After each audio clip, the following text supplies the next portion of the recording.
amados irmãos, sejam bem-vindos a mais uma reunião do estudo de Apocalipse. Essa é a mensagem número 6, tá? Essa, na verdade, é a mensagem a qual nós íamos falar semana passada, e infelizmente não foi possível por causa do tempo, que é o Deus triuno em Apocalipse, tá? Que também ainda estamos no capítulo 1 de introdução de Apocalipse.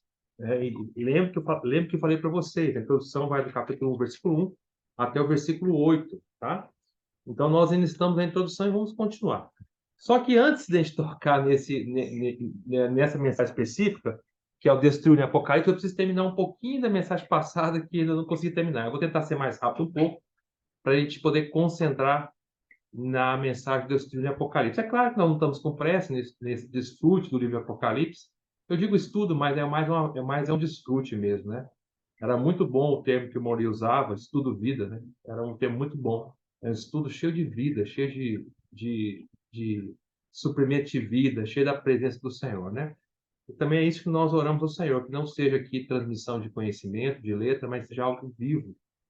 E algo que nós vamos vivenciar, né? Logo, logo. Já estamos vivenciando parte do Apocalipse já.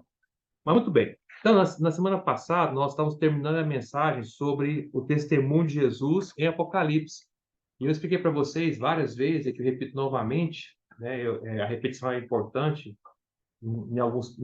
principalmente em Apocalipse, que testemunho de Jesus diz respeito à igreja, tá? Quando usa o termo testemunho de Jesus em Apocalipse, está se referindo à igreja, porque nós hoje somos o testemunho do Senhor.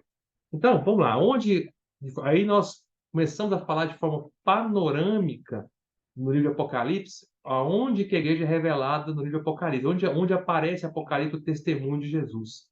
E vai aparecer de várias maneiras, e de maneira muito especial, inclusive, porque é de uma maneira que a gente não encontra, ou quase não encontra, em outras partes da Bíblia.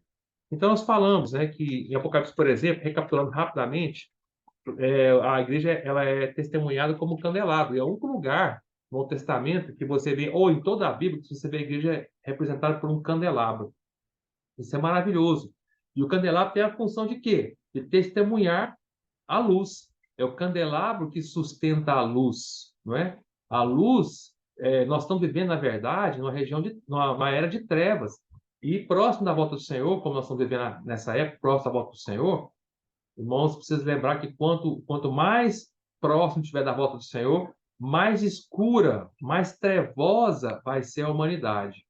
Porque o Senhor vai vir da maneira secreta na aurora, como o irmão Pedro falou várias vezes, né? E é verdade. A vida secreta do Senhor vai ser na aurora, vai ser na parte mais escura do dia, né? E a vinda pública do Senhor é quando estiver amanhecendo o dia já, vai ser o sol. A vinda pública do Senhor, então o Senhor vai vir de duas maneiras: a vinda secreta, que é no ápice das trevas, e na vinda pública, que é quando já o dia está amanhecendo, como um grande sol, onde todos o verão. Assim como o sol, todo mundo vê o sol. Mas eu quero dizer para vocês que, enquanto o Senhor está vindo, as igrejas estão vivendo hoje numa época de trevas. Eu nem preciso dizer para vocês, né, irmãos? Se vocês observarem como está o mundo, as situações, a degradação é terrível. Ah, irmão Gustavo, o mundo, sempre foi degradado, é verdade. Mas agora estamos vivendo uma época muito pior do que foi no passado. Muito pior. Os valores estão totalmente deturpados, destruídos, tudo, né? A família sendo destruída, a palavra de Deus sendo invalidada para as pessoas, e etc., né? Então, nesse momento de trevas, quem que vai brilhar? Quem vai sustentar a luz? É a igreja como candelabro. Então, a igreja como candelabro tem a função de iluminar, de testemunhar pelo Senhor. Por isso, irmãos, se nós não testemunharmos pelo Senhor, quem vai testemunhar? Por isso que a igreja ela é representada em Apocalipse como testemunho de Jesus e é representada inicialmente como um candelabro. Então, a função do candelabro é testemunhar da luz, tá bom? Então, segunda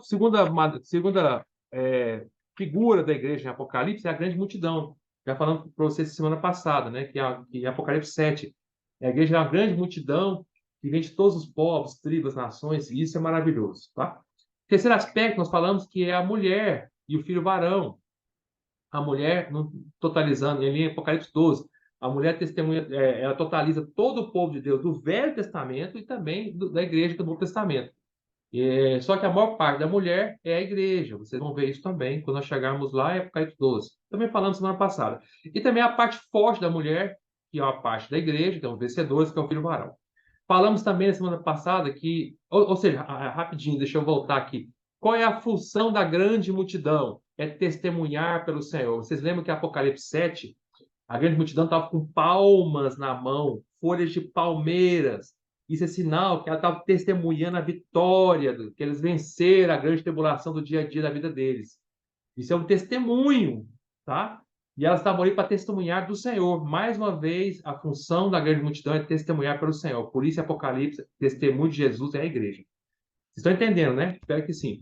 A mulher e o filho varão, qual é a função? Testemunhar do Senhor também. O filho varão, quando ele é arrebatado para o céu, ele não faz nada. Ele não chega lá e luta contra Satanás e os seus anjos caídos. Não. Lá fala que quando ele é arrebatado para o céu, ele simplesmente dá a ordem. A presença do filho varão é que autoriza Miguel e seus anjos a lutarem contra Satanás e os seus anjos, e Miguel e seus anjos vão vencer Satanás e seus anjos, vão lançá-lo de uma vez por todas dos céus para a terra, tá? Então, você veja que o filho varão não fez nada, ele só testemunhou. Quando ele chega no céu, puf, ele dá um testemunho. Cheguei. Quando ele chega para o céu, puf, descarrega uma grande luta entre Miguel e seus anjos, Satanás e seus anjos, e Miguel e seus anjos vence Satanás e seus anjos. Então, mais uma vez, a função do filho varão é testemunhar da vitória do Senhor. Então, veja, mais uma vez, um dos símbolos da igreja em Apocalipse é dar um testemunho forte de Jesus, tá? As primícias, que é o próximo aspecto do Senhor, e a messe. Mais uma vez, as primícias também estão ali para testemunhar do Senhor, elas são testemunhas do Cordeiro, para onde quer que onde quer que o Cordeiro foi, elas seguiram. E a messe também é um testemunho do Senhor, tá? E aí, nós falamos tudo isso aí, e agora chegamos no quinto aspecto da igreja, que agora é que começa, eu vou começar a falar o que faltou. Então, o quinto aspecto da igreja é o testemunho de Jesus em Apocalipse, é os vencedores sobre a besta. Vocês sabem que lá em Apocalipse capítulo 15, vamos ler lá? Agora acompanhe com Apocalipse 15. Acompanhe comigo na Bíblia. Apocalipse 15, eu estou falando, sabe, irmão, mais uma vez, repetindo, tudo que eu estou falando aqui, tá? Eu estou falando para vocês, ainda é de forma superficial, de forma panorâmica. Tudo isso depois será detalhado mais para frente. Então, Apocalipse 15, versículo 2, fala assim, ó. Vamos ler lá.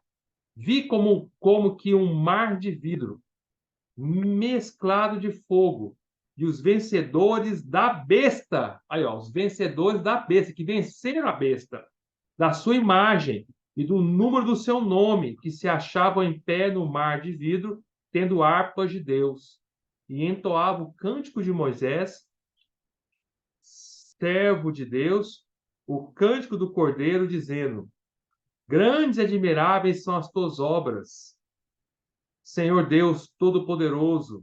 Justos e verdadeiros são os teus caminhos, ó Rei das nações. Quem não temerá e não glorificará o teu nome, ó Senhor? Pois só tu és santo, por isso todas as nações virão e adorarão diante de ti, porque os teus atos de justiça se fizeram manifestos. Então, aqui, quem está falando aqui? Está falando dos vencedores sobre a besta. Na verdade, aqui a gente chama de vencedores sobre o mar de vidro, ou sobre a besta. Que, ó o versículo 2. Vi como que o mar de vidro mesclado de fogo e os vencedores da besta, da sua imagem, o número do seu nome, se achava em pé no mar de vidro. Então, são vencedores sobre o mar de vidro. Esse mar de vidro, tudo vai ser explicadinho para vocês depois, tá? Aqui está falando dos vencedores tardios. Quem são os vencedores tardios? O que é vencedores tardios? São aqueles irmãos, aqueles cristãos que se tornaram-se vencedores durante a grande tribulação. São os cristãos que ficaram na terra e durante a grande tribulação, porque eles não aceitaram adorar a besta, eles não aceitaram adorar a imagem da besta, eles não aceitaram o número do seu nome na sua mão e nem na sua testa, eles foram, por isso, martirizados, foram mortos, e aí, ao serem mortos, eles se tornaram vencedores, tá? Aqui é um aspecto da igreja também, tá bom? Apocalipse 20, vamos ler lá, Apocalipse 20, capítulo 4, Perdão, Apocalipse 20, versículo 4 e 6. Quando Apocalipse 20, versículo 4 e 6 fala dos vencedores, está falando desses vencedores no capítulo 15. Ou seja, vencedores que morreram pelo Senhor durante a grande tribulação. Ou seja, são aqueles crentes que não tornaram vencedores antes, ficaram para a grande tribulação, mas porque eles não aceitaram adorar Satanás, nem o anticristo, nem o falso profeta, nem a imagem, nem o número, eles foram martirizados por isso. E aí tornaram-se vencedores. É o que fala em Apocalipse 20. Então, não sei se você já percebeu isso, é muito importante, preste bem atenção, estou repetindo de novo com vocês.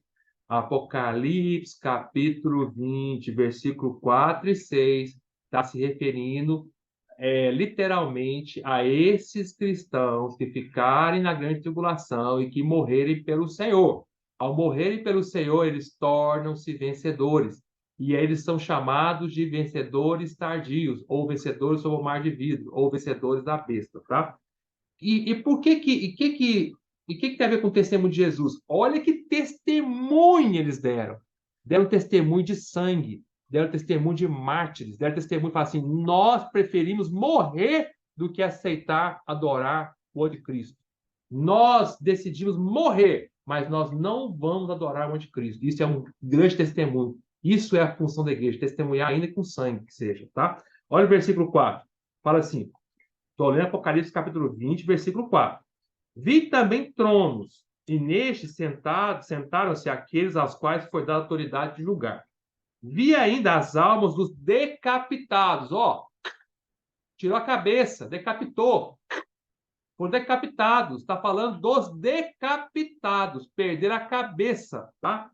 Por causa do testemunho de Jesus. Ó, por causa de que eles perderam a cabeça? Por causa da igreja, do testemunho de Jesus. Eles não aceitaram deixar de testemunhar pelo Senhor. Preferiram morrer, serem decapitados, do que adorar a besta. Vamos ler, ó. Bem como por causa da palavra de Deus, tantos quantos não adoraram a besta, nem tampouco a sua imagem, e não receberam a marca na fronte e na mão, e viveram e reinaram com Cristo durante 1000 anos. Está vendo? É as três coisas exatamente iguais que fala lá em Apocalipse 15, dos vencedores sobre a besta. Eles foram vencedores no Apocalipse 15, por quê? Porque eles não aceitaram adorar o anticristo, nem a sua imagem, nem receberam o número do seu nome, que é o 666, tá? Da mesma maneira que Apocalipse 20, no versículo 4, está se referindo a esses que foram decapitados, tá? Então, Apocalipse 15 e Apocalipse 20, versículo 4, é os vencedores tardios, tá? Que são tornados vencedores porque ficaram na tribulação.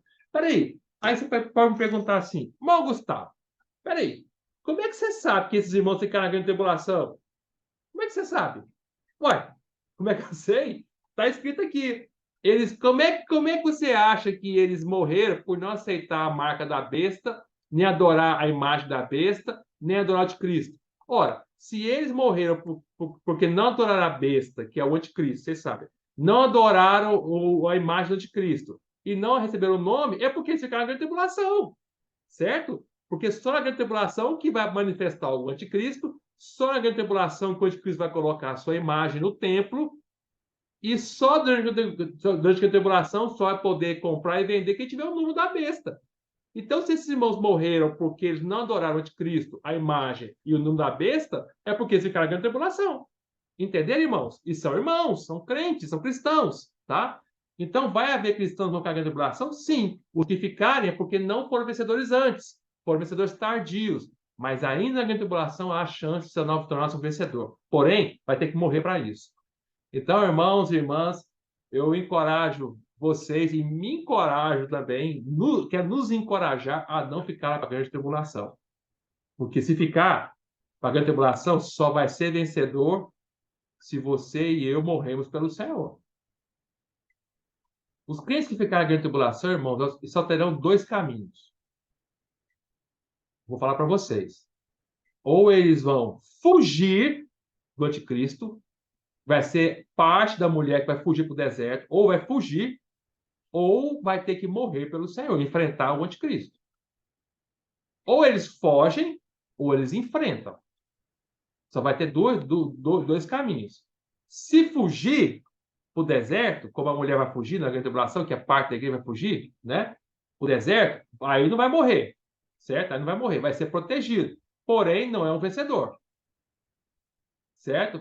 Aí só no final da grande tribulação o senhor vem e colhe o resto da igreja como a Messi, nós falamos semana passada. Se decidir não fugir e enfrentar o anticristo, vai ter que morrer. Mas se morrer, vira um vencedor. Então, irmãos, é melhor ser um vencedor hoje. É melhor não amar essa terra hoje, porque se nós amarmos a terra hoje, amarmos as coisas dessa terra hoje, nós vamos ficar pagando tribulação. E aí vai ser outra conversa, não é? Então vamos lá. Ou vamos para o versículo 6, Apocalipse 20, versículo 6. Bem-aventurado santo é aquele que tem parte na primeira ressurreição.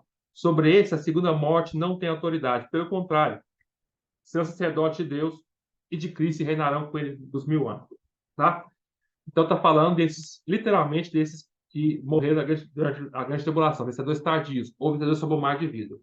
Esse termo mar de vidro, chegar lá em Apocalipse, que nós vamos explicar. Aí você vai entender melhor o que quer dizer esse mar de vidro, o que quer dizer ele estar em pé sobre o mar de vidro. Então, tudo isso tem significado, tá? O fato de estar em pé sobre o mar e não dentro do mar, tudo isso tem um significado, tá?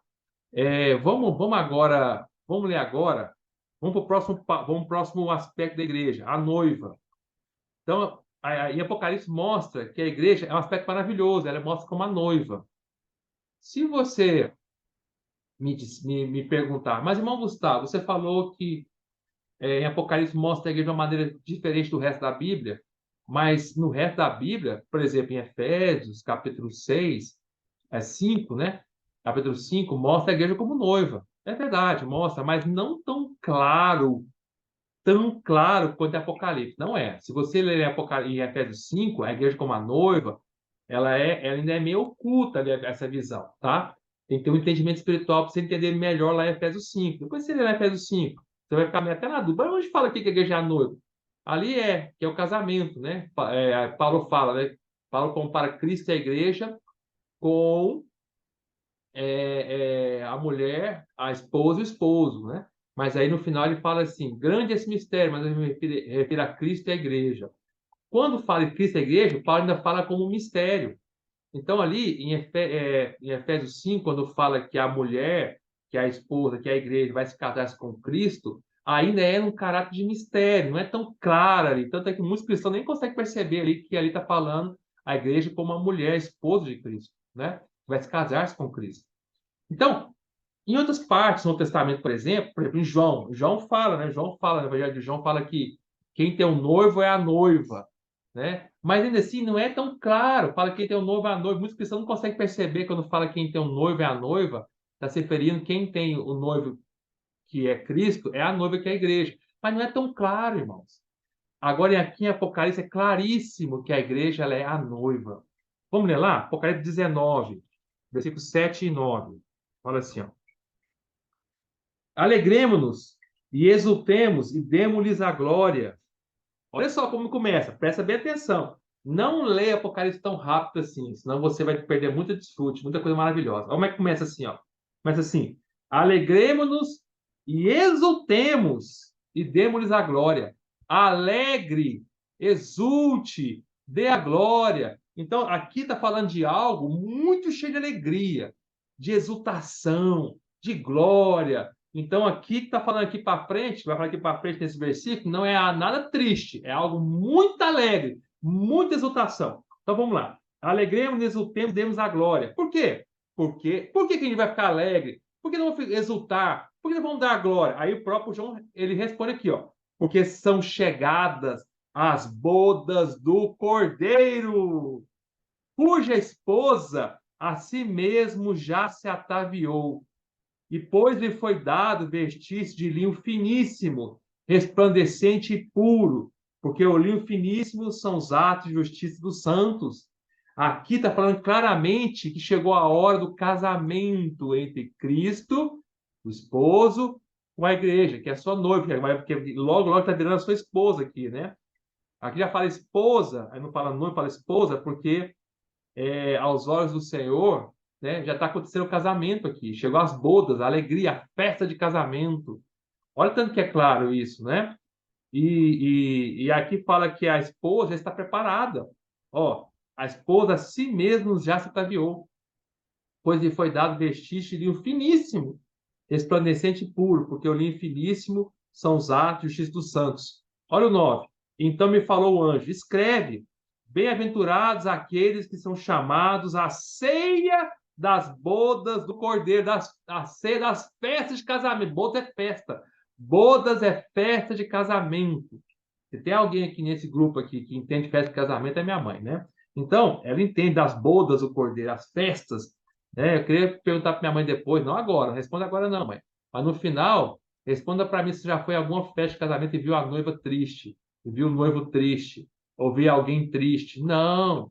Festa de casamento, irmão, é um momento de muita alegria. Por isso que começa o versículo falando de alegremos, exultemos, sabe? Porque se chegar as festas do corpo, mas aqui vai ser a festa mais maravilhosa que já houve nesse universo. É a festa em que Cristo vai se unir com a igreja e vão ser uma só, tá? E aí fala assim, e acrescentou, são estas verdadeiras palavras de Deus. E aqui a noiva vai estar preparadinha. Então a noiva, quando chegar aqui, ela já passou por todos os tratamentos que ela precisava passar.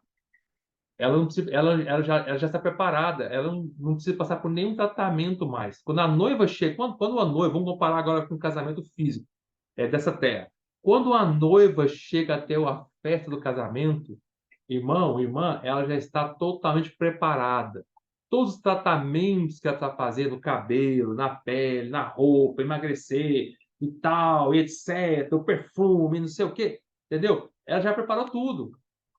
A gente não vê uma noiva sendo tratada durante a festa do casamento. Não. Quando ela chega na festa, nas bodas, já está tudo pronto. Então, uma noiva, como ela está tudo pronto, ela é muito feliz. Uma noiva é a pessoa mais feliz do universo. E o noivo também, no casamento. Então, quando a igreja chegar nesse ponto, irmão, como a noiva, ela já passou por todos os tratamentos que ela precisa passar. Todas as provações, dificuldades, provações da nossa fé, a luta pela palavra de Deus, a luta contra a nossa carne, a luta contra o nosso ego, contra a vida da alma, tudo isso, a luta contra Satanás, o velho homem, o mundo, tudo isso já passou. Agora é só alegria, só festa. Ou seja, não haverá nenhum tratamento mais, agora é só casamento. Bem-aventurado, fala o versículo 9, ó. Bem-aventurado aqueles que são chamados à ceia das bodas do Cordeiro. Bem-aventurado quer dizer extremamente feliz. Esse é o significado da palavra bem-aventurado. Extremamente feliz vai ser aqueles que foram chamados a ser a boda do Cordeiro. Ou seja, aqueles que vão se casar com o Cordeiro, somos nós. Irmãos, esses que estiverem prontos para casar com o Senhor, esses aqui serão os vencedores, viu? Tá? Só os que vão casar aqui serão os vencedores. Vou entender isso mais para frente. Nesse momento aqui do casamento, não é a igreja inteira que está casando, não. É só os vencedores, que só os vencedores estarão preparados, já vão ter passado por todos os tratamentos da vida deles, provações, a fé deles já foi purificada pelo ouro, como fala em 1 Pedro, o ouro perecível, né? O fogo já vai ter passado pela vida deles, tratamento, tudo, eles estão preparados para casar com o Senhor. Por isso, esses que vão casar com seus vencedores, que vão ser a noiva, são os bem-aventurados, são os extremamente felizes, são aqueles que todos os dias almejam casar-se com Cristo. Irmão, se hoje eu e você desejamos casar-se com o Senhor, é sinal que nós queremos que Ele volte. Né? Essa semana eu falei ou semana passada, eu acho, eu falei com uma paciente minha, que era irmã em Cristo, e aí eu falei para ela, o senhor está voltando, irmã? Ela falou assim, não, não, não, não. Desde a época de Paulo, fala que eu estou voltando, seu entendimento errado da palavra. Eu falei, irmã, sério, irmã, você crê nisso? É uma irmã que não se reúne conosco, né? Eu falei, irmã, você crê nisso? O Senhor falou, Paulo falou que a coroa da justiça está guardada a todos quanto amam a sua vinda. Irmã, você pode dizer que ama o Senhor, mas eu quero lhe perguntar: você ama a vinda do Senhor? Como é que você pode dizer que ama o Senhor e não ama a sua vinda? Se você não ama o Senhor e não ama a sua vinda, é porque tem algum problema errado com a sua vida. Se você ama o Senhor, você ama o seu Senhor, você quer que ele volte o mais rápido possível. Se você ama o seu noivo, você quer estar com ele para sempre. Fala, volta, amado meu, volta logo. Maranata, vem, Senhor Jesus. Vocês vão ver, no final do Apocalipse termina falando assim: vem, Senhor Jesus, vem logo, Senhor, vem logo, Senhor. Isso é o testemunho de Jesus como a noiva. A noiva, ela testemunha do noivo, ela testemunha que ela ama o seu noivo. Ela ama o Senhor Jesus, tá bom? Bom, esse é a noiva. Aí vamos para outro aspecto, o exército. Apocalipse mostra que a igreja é o exército, tá? Apocalipse 19, no próprio capítulo 19, a noiva transforma-se no exército. Você vai ver. Quando termina de falar no versículo 9 sobre a noiva, nos versículos 11 em diante, fala de um exército, tá? Por quê? Que exército é esse? É a noiva, os vencedores que vão casam-se com o Senhor no céu, tá? Na região dos ares. E aí eles, depois que casou-se com os Senhor vencedores, eles descem com Cristo como guerreiros para lutar com o anticristo e seu exército na guerra do Armagedon. Veja bem, a noiva vai passar a lua de mel dela numa guerra. É ou não é amor pelo seu Senhor? Aonde o seu esposo agora vai estar, que é lutando contra o anticristo e os exércitos, a noiva vai estar também. Agora, como a sua esposa idônea, que vai estar lutando com ele. Ela fala assim: onde o meu marido luta, eu luto. Onde ele está, eu estou. O que ele faz, eu faço. Eu sou um com ele. Olha o versículo 11 do capítulo 19. Viu o céu aberto e eis um cavalo branco. O seu cavaleiro se chama Fiel e Verdadeiro, julga e peleja com justiça. Os seus olhos são chama de fogo.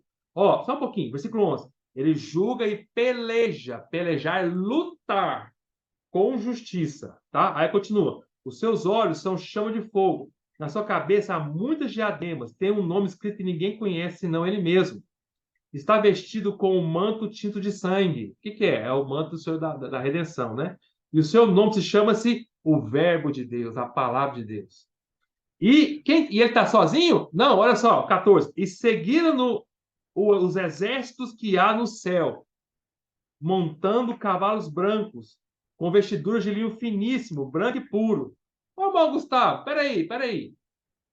Aqui no versículo 14, está falando que quem está seguindo o Senhor é o exército do céu. Quem garante para mim que não são os anjos? Não está falando dos anjos. Olha, é muito simples. Como é que você sabe que não são os anjos?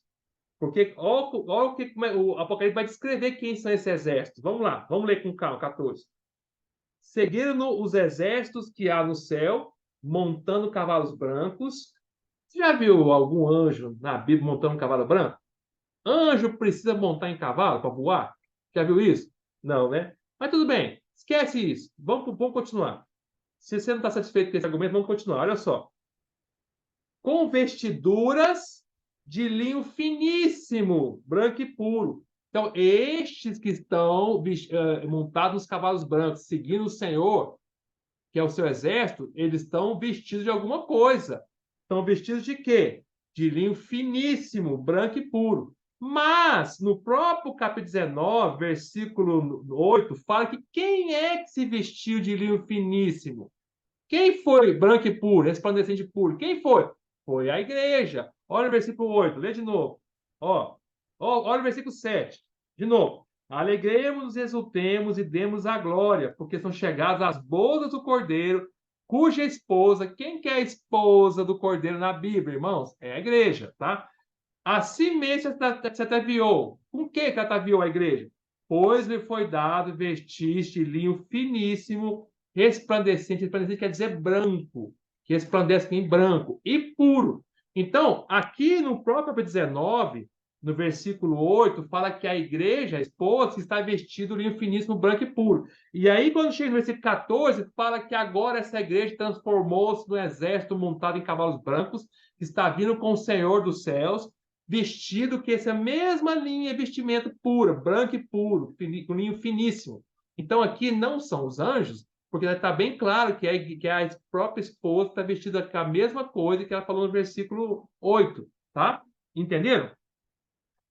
Continuando, ó. Vestido de linho finíssimo, branco e puro. Sai da sua boca uma espada afiada, a boca do Senhor.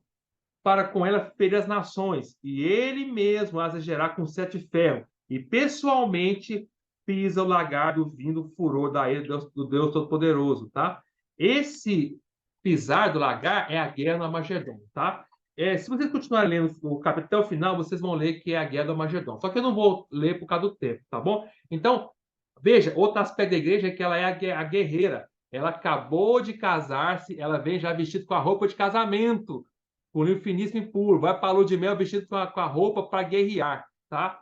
Tá vendo? Por que a igreja casa com o Senhor? Não é só porque o Senhor ama ela e ela ama o Senhor, mas também porque ela quer lutar pelo Senhor, tá bom? Então, vocês sabem que durante a guerra do Armagedon, o anticristo vai juntar um grande exército monstruoso.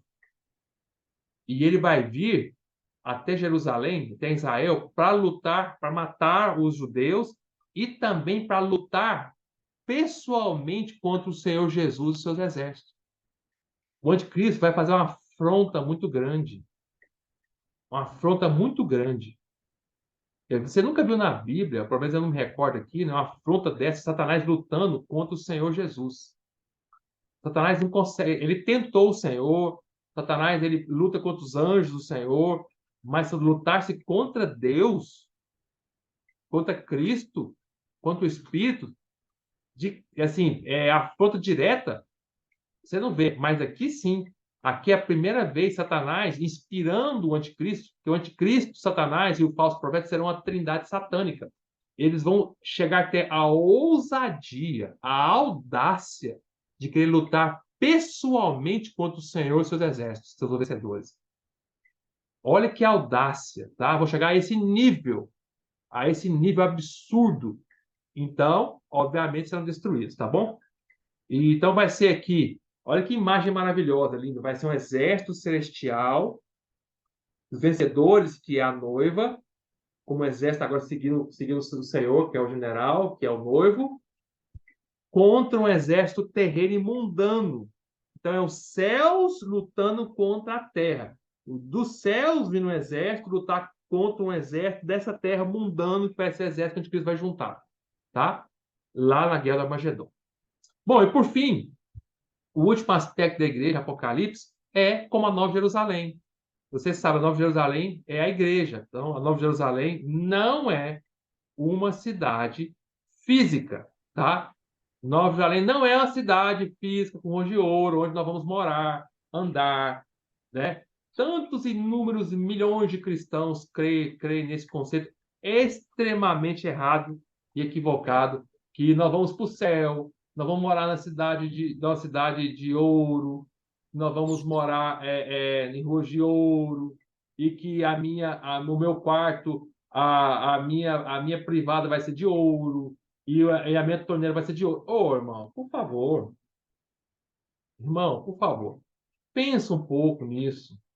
O Senhor, ele fez todo o seu propósito eterno, enviou seu Filho, morreu na cruz por nós, está trabalhando em nós, está trabalhando na sua igreja, com o propósito final de levar a sua igreja para o céu, para morar em rua de ouro. Irmão, para com isso, pô. Pensa bem como isso é baixo, como isso é pobre, como se ouro tivesse valor para o Senhor, como se o Senhor não fosse dono de todo esse universo, o ouro e a prata. Para o Senhor, ouro, prata, pedra preciosa, é igual terra, não tem valor nenhum, irmão. Quando a Bíblia usa em Apocalipse termos ouro, prata e pedras preciosas, isso é simbólico, tem um simbolismo. O ouro representa a natureza santa de Deus, porque o ouro é puro. Pedras preciosas simbolizam o trabalhar transformador do Espírito, porque o Espírito transforma a pedra preciosa, um carvão mineral, um dia, depois de muita pressão, de muita temperatura, transforma-se em um diamante. Você sabe que um diamante foi um carvão mineral um dia antes na vida? Carvão mineral, tá? Não é carvão vegetal de queima de tronco de árvore, não. Carvão mineral, tá? Um diamante era um carvão mineral. Uma pedra preciosa, um dia, foi algo de menos valor, porque houve muita pressão, temperatura. Por pedras de menos valor transformam-se em cristalinas. Pedras de grande valor, que é uma esmeralda, um rubi, um diamante. Então, quando você fala de pedras preciosas, que a Nova Jerusalém é constituída, representa essa transformação que o Espírito faz na sua igreja. Antes nós éramos opacos. Toda pedra preciosa, ela tem uma característica, ela é transparente, tá? Transparente. Nenhuma pedra preciosa é opaca, ela é transparente, ela deixa passar a luz por ela. E ela brilha, tá? Seja qual for, o topázio, a esmeralda, o diamante, o rubi, qualquer um. Então, a característica da pedra preciosa da Nova Jerusalém, lá fala das pedras preciosas, é que todos nós seremos transformados e hoje somos transparentes. O Senhor, a glória do Senhor, a pessoa do Senhor passa por nós e nada é retido. Não é? Nós não retemos o Senhor mais. Tá? Isso é a característica da pedra preciosa. E prata simboliza a salvação do Senhor, a redenção de Cristo. Então, irmãos, quando fala Nova Jerusalém, está se referindo à igreja. Nós vamos nos tornar a Nova Jerusalém, tá? Nós não vamos estar na Nova Jerusalém, vamos nos tornar. E a Nova Jerusalém também não é no céu. Por isso que a Bíblia nunca ensinou que um crente vai para o céu. Nós não vamos nos tornar a Nova Jerusalém no céu. A Bíblia fala que a Nova Jerusalém desce para a terra. Ela vem para a terra, para a nova terra, novo céu, nova terra. Vamos ler lá rapidamente, tá? Focar no capítulo 21, versículo 1. Vamos ler lá, ó. Vi novo céu e nova terra, pois o primeiro céu e a primeira terra passaram e o mar já não existe. Tudo isso vai ter explicado no momento certo. Vi também a cidade santa, a Nova Jerusalém, que descia do céu. Ela descia do céu. Ela vai estar no céu, mas ela desce do céu. Você vai entender por que ela desce do céu depois, viu? Porque lembre-se que os vencedores e o resto da igreja, durante o reino milenar, vão estar na parte celestial, tá?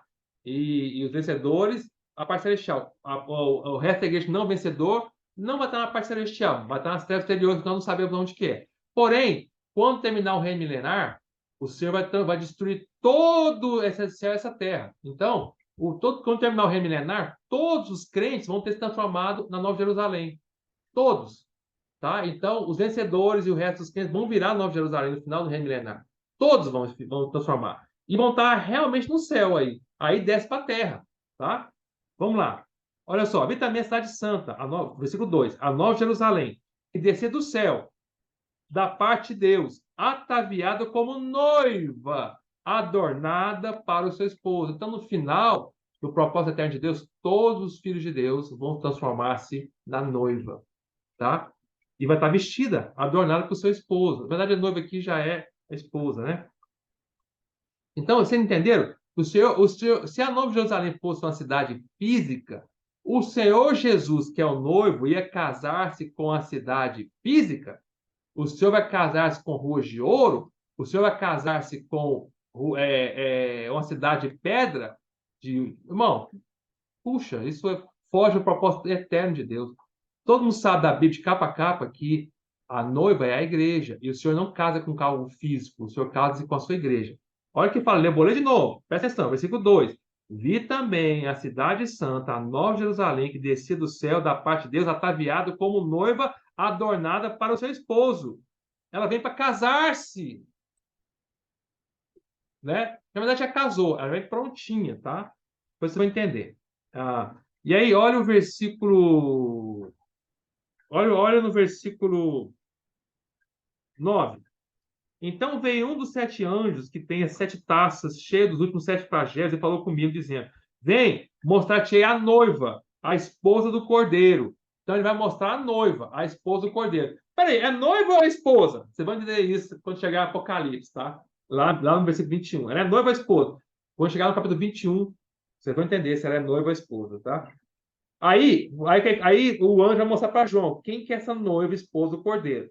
Aí, versículo 10, ó, e me transportou em espírito até uma grande e elevada montanha, e me mostrou a santa cidade, Jerusalém, que descia do céu da parte de Deus. Então, quem que é essa noiva, esposa do Cordeiro? É a Nova Jerusalém. Se a Nova Jerusalém é uma cidade física de ouro, então o Senhor Jesus vai casar-se no final, eternamente, com a cidade física. Irmão, o que isso tem conclusão na Bíblia?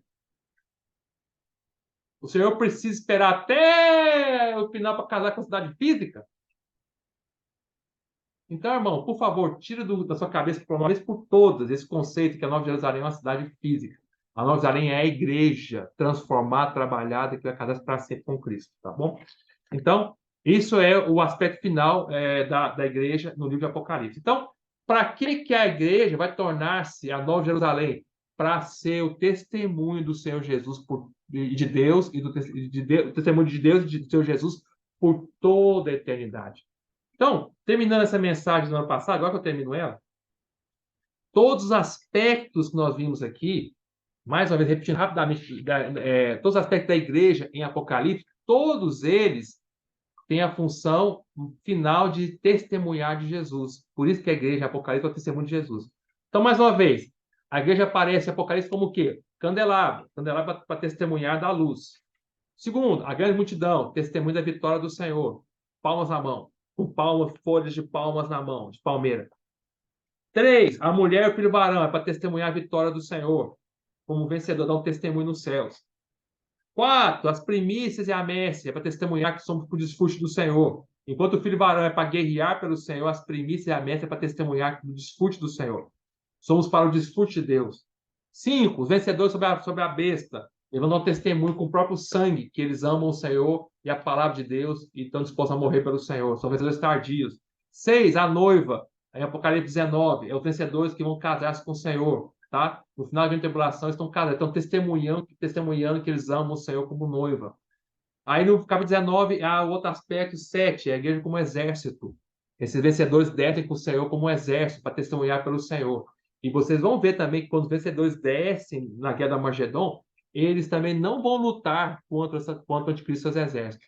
Ué, irmão, Gustavo, você acabou de falar que vão lutar? Não, eles vão estar junto com o Senhor. Quem luta é o Senhor. Vocês vão ver. O Senhor, quando desce para o 19, para destruir o anticristo e os exércitos na guerra da Armagedon, os vencedores estão junto com o Senhor, como guerreiros, como os exércitos. Mas eles não fazem nada. Eles estão só ali juntos, só para falar, só para ser um com o Senhor. Quem vai matar hoje Cristo dos exércitos é o Senhor com a palavra da sua boca.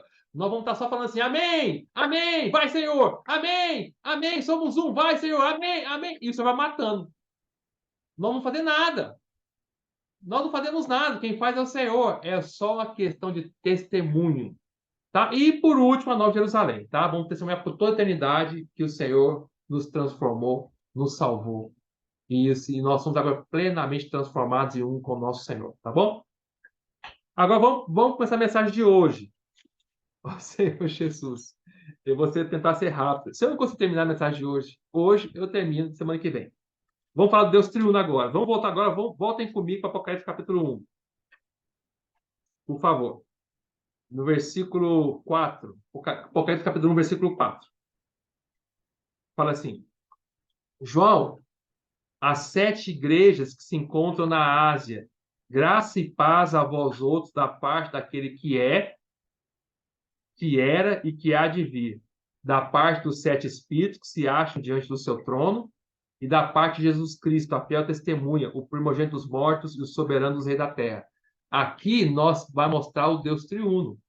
Então, irmãos, estamos falando do Deus triuno. Então, se você ler Apocalipse capítulo 1, onde está o Deus triuno aqui, nesses versículos? Está bem na introdução. Bem na introdução do livro de Apocalipse, já fala do Deus triuno. Por quê? Veja, olha, na introdução do livro de Apocalipse, fala as principais assuntos que vai tratar do livro inteiro, que são realmente os assuntos mais importantes de toda a Bíblia. Quais são os assuntos? Nós falamos, primeiro versículo de Apocalipse, capítulo 1, versículo 1, é uma revelação de Jesus Cristo. Então, Apocalipse vai revelar o Senhor Jesus de uma maneira maravilhosa, já falamos na mensagem anterior. Segundo assunto que fala Apocalipse é a igreja, que é o testemunho de Jesus, está no versículo 2, tá? Que é algo maravilhoso. A igreja, Cristo e a igreja, irmãos, são os assuntos mais importantes de toda a eternidade. Vai para sempre Cristo e a igreja vão estar juntos. Por isso nós devemos amar a igreja, né? É a revelação do testemunho de Jesus. E outro assunto que fala logo em Apocalipse é o Deus triuno. Deus triuno é a coisa mais... a coisa é modo de falar, desculpa, tá? Minha expressão portuguesa. Deus triuno é um assunto mais importante. Deus triuno é maravilhoso, é o nosso Deus triuno, né? Que nós vamos amar por toda a eternidade. E aqui fala o Deus triuno. Então vamos lá no versículo 4, fala assim. Apocalipse 1, 4. João, as 7 igrejas que se encontram na Ásia, graça e paz a vós outros, da parte daquele que é, que era e que há de vir. Esse termo da parte daquele que é, que era e que há de vir está se referindo a Deus Pai. A Deus Pai, tá? Deus Pai é aquele que é. Ele é. Esse termo, aquele que é, na verdade, é o mesmo termo, se você olhar, é o mesmo termo, tá? Lá de Jeová. Quando fala Jeová e Yahvé, né, então a tradução em português, não que em grego, que é aquele que é, em grego é Jeová. Não. Eu estou querendo dizer o seguinte: se você vê, lembra quando o Senhor apareceu para Moisés, lá em Êxodo, na sarça que queimava e não se consumia, o Moisés perguntou, o Senhor chamou Moisés para usar Moisés para libertar o povo de Israel que estava cativo no Egito como escravos, né? E aí, o que aconteceu? O Senhor, Moisés perguntou para o Senhor, mas Senhor, se o povo perguntar quem és tu, quem é que me enviou, o que eu vou responder? Aí o Senhor disse assim: diga para o povo que eu sou o que eu sou. Eu sou. Esse eu sou é YHWH, que é Iavé, Javé ou Jeová, que é traduzindo para o nosso português, né? Então, esse tetra é 4, grama escrita, né? YHWH são 4 palavras que foi traduzida para Yahvé ou Jeová em português, certo? Isso é chamado de tetragrama. É o nome de Deus. E quer dizer o quê? Quer dizer aquele que é o que é, aquele que sempre existiu, aquele que sempre vai existir. Então, quando fala em Apocalipse, capítulo 1, versículo 4, aquele que é, está se referindo a Deus Pai. E aquele que era? Porque ele sempre existiu. Deus sempre existiu, sempre foi aquele que existiu, sempre aquele que era. E que continua sendo. E aquele que há de vir? Ó, peraí, aquele que há de vir é o Senhor Jesus, não é não, Gustavo? Não, é Deus Pai. Por que Deus Pai? Porque o Senhor vai vir também. Quando Cristo vier, é claro que Deus Pai vem junto com ele. Eles são um só. Desculpe a minha maneira de falar, né? É a minha maneira até imprópria de falar. É difícil explicar o Deus triuno, né? Eles são três, ao mesmo tempo são um, tá? Então, aquele que há de vir é Deus Pai. Deus Pai, ele há de vir. Tá? Então, aqui, quando fala a expressão aquele que é e que há de vir, está se referindo a Deus Pai Todo-Poderoso. Tá? Olha o versículo 8. Eu sou o Alfa e o Ômega, diz o Senhor Deus, aquele que é, que era e que há de vir, o Todo-Poderoso. Tá vendo? Até no versículo 8, no próprio capítulo 1 de Apocalipse, explica quem é esse que é, que era e que há de vir. É o Deus Pai. Está escrito aí, versículo 8, ó. Lê de novo. Eu sou o Alfa e Ômega, diz o Senhor Deus, aquele que é, que era e que há de vir, o Todo-Poderoso. Tá? Então ele é o Todo-Poderoso. Agora vamos lá para Apocalipse 19, versículo 6. Vamos lá, rapidinho. Eu vou abrir rápido agora. Acompanha comigo. 19, 6. Fala assim, ó. Então vi uma voz, como voz de numerosa multidão, como de muitas águas e como de fortes trovões, dizendo: Aleluia! Pois reina o Senhor nosso Deus, o Todo-Poderoso. Tá vendo? O Senhor nosso Deus Todo-Poderoso é Deus Pai, tá? É Deus Pai. Olha o versículo 15 desse mesmo capítulo. 15.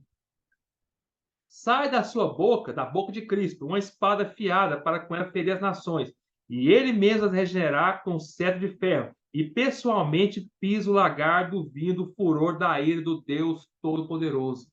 Tá vendo? Deus Poderoso é o Deus Pai, ele é o Deus Todo-Poderoso, tá? E ele também é o Senhor. Quando acabamos de ler Apocalipse 1:8, o Deus Pai ele é revelado em Apocalipse como um Senhor. Não só como Deus Todo-Poderoso, mas como Senhor. Mas espera aí, antes de eu falar uma coisa. Por que Apocalipse revela Deus Pai como Deus Todo-Poderoso? Porque, irmãos, o Senhor vem para julgar. Deus Pai, ele vem para julgar essa terra. E ele vem julgar com todo o poder. Com todo o poder. Saiba que o Senhor vai julgar essa terra com todo o poder. Nada vai escapar da mão poderosa do Senhor, tá? Por isso que revela como Deus Todo-Poderoso. E também revela como Senhor. Olha no versículo Apocalipse 1:8. Eu sou o Alfa e o Ômega, diz o Senhor Deus. Esse Deus Pai que vem, ele vem para ser o Senhor. Ele é o Senhor de toda a terra. De toda a terra. Até dos incrédulos, crentes, tudo. Ele é o Senhor sobre tudo, sobre Satanás, sobre os anjos caídos, sobre os anjos, sobre o anticristo. Ninguém está fora do controle dele. Irmãos, Apocalipse parece que é um caos. Não é. Apocalipse tem um Senhor reinando, tá? É o Deus, é o Senhor, é o Deus Pai, tá? Ele é o Alfa e o Ômega também. Ele é revelado como o Alfa e o Ômega. Nós acabamos de ler aqui, ó, versículo 1, eu sou o Alfa e o Ômega. Mas você vai ver que o Alfa e o Ômega é um termo usado para Cristo, mas também é usado para Deus Pai. Por quê? Porque eles são Deus triuno, eles são um só, tá bom? E olha o capítulo 21, de Apocalipse, capítulo 21, versículo 6. Apocalipse, capítulo 21, versículo 6. Fala assim, ó. Vou ler para vocês. Disse-me ainda, tudo está feito. Eu sou o Alfa e o Ômega, o princípio e o fim. Eu, a quem tem sede, darei de graça a fonte da água da vida. Esse é Deus Pai, tá? Que ao mesmo tempo é Cristo, tá bom? Isso aí a parte do Pai, tá? Então, ele é aquele que é, que era e que há de vir. Então, vamos ler lá só para vocês entenderem. Vamos ler lá Êxodo 3, só para vocês entenderem o que eu estou falando. Êxodo 3. Eu já citei essa passagem, mas vamos ler lá. Êxodo 3, versículo 14. Vamos ler lá, só para vocês entenderem. Fala assim: Disse Deus a Moisés: Eu sou o que sou. Disse mais: Assim dirás aos filhos de Israel: O eu sou me enviou a vós outros.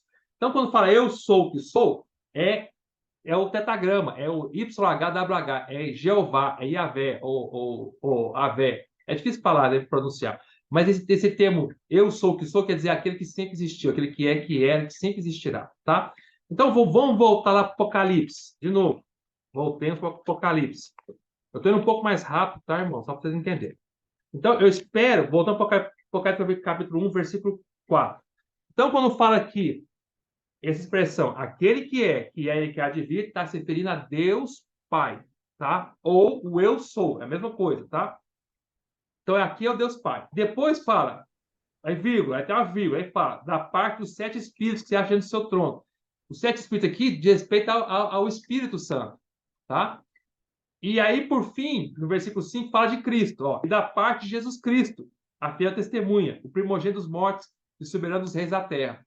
Então, aqui, João está falando que haverá para nós graça e paz da parte de quem? Primeiro, do Pai, depois do Espírito e depois do Filho, tá? Vocês perceberam? Vamos ler de novo. Por favor, com calma. Ó, versículo 4. Apocalipse capítulo 1, versículo 4. João, as 7 igrejas se encontram na Ásia. Graça e paz a vós outros. Da parte de quem? Vai citar. Da parte daquele que é e que há de vir. Quem é? Deus Pai. Segundo, da parte dos 7 espíritos, que é o Espírito Santo. Eu vou falar sobre isso. E que se acha diante do seu trono. Terceiro, e da parte de Jesus Cristo, que é o Filho. Você não viu alguma coisa diferente aqui, não? Você não percebeu alguma coisa diferente aqui, não? Aqui está o Deus triuno. O Pai, o Espírito e o Filho. Mas a diferença é que em Apocalipse a ordem do Deus triuno está invertida. Em toda a Bíblia, quando fala Deus triuno, é o Pai, o Filho e o Espírito. O Filho vem em segundo lugar. O Pai, o Filho e o Espírito. Mas no Apocalipse, o Filho vem em terceiro, o Espírito vem em segundo. O Pai, o Espírito e o Filho. Não é o Pai, o Filho e o Espírito, é o Pai, o Espírito e o Filho. Por que é assim invertido? Tá? Porque em Apocalipse, o Espírito, ele ocupa uma posição muito importante. Porque a era de Apocalipse é a era do Espírito, onde o Espírito fala. Se você ler, irmãos, por exemplo, mas só para vocês entenderem, deixa eu com calma. Deixa eu voltar um pouquinho de novo. Vamos lá. Olha Mateus 28. Vamos ler lá. Mateus 28, 19. Para vocês entenderem. Como é que é a ordem que a Bíblia mostra Deus triuno normalmente? O Pai, o Filho e o Espírito. Vamos ler lá. Mateus 28. Eu quero ir com calma com você. Eu vou muito rápido, aí posso confundir. Então vamos lá. Mateus, capítulo 28, versículo 19. Fala assim. Ó. Ide, portanto, farei discípulos de todas as nações, batizando em nome do Pai, do Filho e do Espírito Santo. Essa é a ordem que a Bíblia mais mostra Deus triuno. Pai, Filho e Espírito. Tá? Se você observar as cartas de Paulo, até também de Pedro, as cartas no Novo Testamento sempre fala também de graça e paz, assim como fala em Apocalipse, graça e paz da igreja. só que fala nas cartas, graça e paz da parte de Deus Pai e de Cristo, não fala do Espírito. Quer ver? Normalmente não. Vou dar um exemplo aqui, só um exemplo, tá? Vamos pegar, por exemplo, vamos pegar, por exemplo, Efésios, capítulo 1, versículo 1, fala assim: Paulo, apóstolo de Cristo Jesus, por vontade de Deus, aos santos que vivem em Éfeso e fiéis em Cristo Jesus, graça a vós outros e paz. Da parte de quem? De Deus, nosso Pai, e do Senhor Jesus Cristo. Cadê o Espírito? Não fala. Claro que o Espírito está ali, o Deus triuno sempre o Espírito está junto, mas o Espírito está sempre oculto, tá? Vamos pegar outro exemplo de novo, vamos pegar outra carta aqui, só para ilustrar, tá? Vamos pegar outra carta. Vamos ler Gálatas, capítulo 1, versículo 3. Graça a vós outros e paz da parte de Deus, nosso Pai, e do nosso Senhor Jesus Cristo. Cadê o Espírito? E o Filho está no segundo lugar. Pai e Filho. Pega Coríntios, qualquer carta que você quiser. Pega Coríntios. 2 Coríntios, capítulo 1, versículo 2. Graça a vós outros e paz da parte de Deus, nosso Pai, e do Senhor Jesus Cristo. Pega a primeira coisa. Assim vai, mano. Eu vou parar aqui, porque senão não vou ler todas as cartas, tá? Mas vocês perceberam que sempre é o pai e o filho, tá? O pai e o filho. Então, mas não fala do Espírito. Olha 1 Tessalonicenses, capítulo 1, versículo 1, fala assim: Paulo, Silvano e Timóteo, a igreja dos Tessalonicenses, em Deus Pai e no Senhor Jesus Cristo, graça e paz a vós outros. Aonde está o Espírito? O Filho ocupa o segundo lugar. Mas quando chega em Apocalipse, há uma inversão. A Bíblia inverte, tem um motivo de ser. Em Apocalipse, a graça e paz agora não é do Pai, depois do Espírito, o sete Espírito de Deus, que é o Espírito, depois de Cristo. Por que o Espírito, então, ocupa uma posição tão importante em Apocalipse, ocupando o segundo lugar no Deus triuno? Porque Apocalipse, na era de Apocalipse, a era que nós estamos vivendo, e a era que nós vamos viver mais ainda, é a era do Espírito. Quer ver? O Espírito fala muito. Irmão, no Apocalipse, o Espírito vai estar agindo tremendamente. Em Apocalipse, o Espírito vai estar agindo, na era do Apocalipse, o Espírito vai estar agindo com a força total. Com força total. Por quê? Por causa da igreja, por causa dos eleitos, por causa de tantas coisas que vão acontecer. Eu vou provar para vocês. Olha Apocalipse capítulo 2, versículo 7. Apocalipse 2, 7. Quem é que fala com a igreja?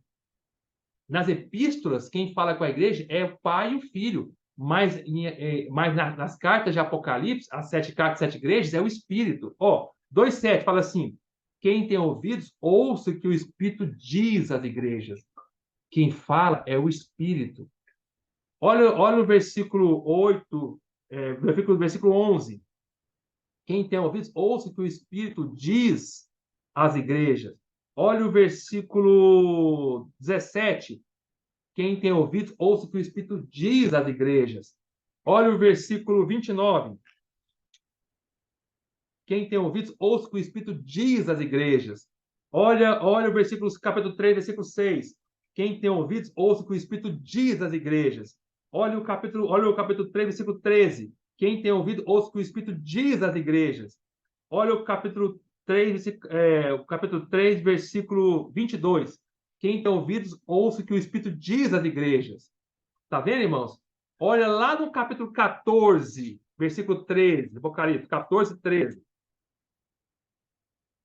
Então ouvi uma voz do céu dizendo: escreve, bem-aventurados os mortos que desde agora morrem no Senhor. Sim, diz o Espírito, para que descansem nas suas fadigas, pois as suas obras acompanham. Na era do Apocalipse, quem fala é o Espírito. Por isso o Espírito está assumindo a segunda posição. Olha o capítulo 22, o último capítulo de Apocalipse, versículo 17. O Espírito e a noiva dizem: vem. Aquele que ouve, diga: vem. Aquele que tem sede e quem quiser receba de graça a água da vida. Quem é que fala é o Espírito e a noiva. O Espírito e a noiva.